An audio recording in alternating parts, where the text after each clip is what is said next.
Koks dabar čia jūslė?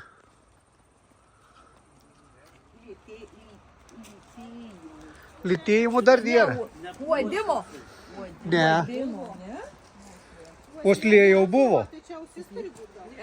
Ausis buvo ten. Ausis, akis buvo, uoslė buvo, tai kas Lytėjimas. Girdėjimas. 5.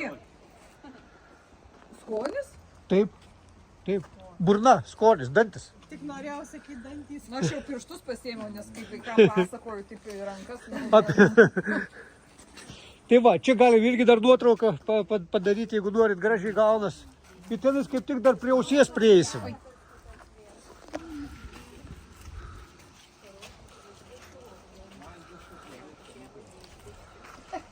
Kaip?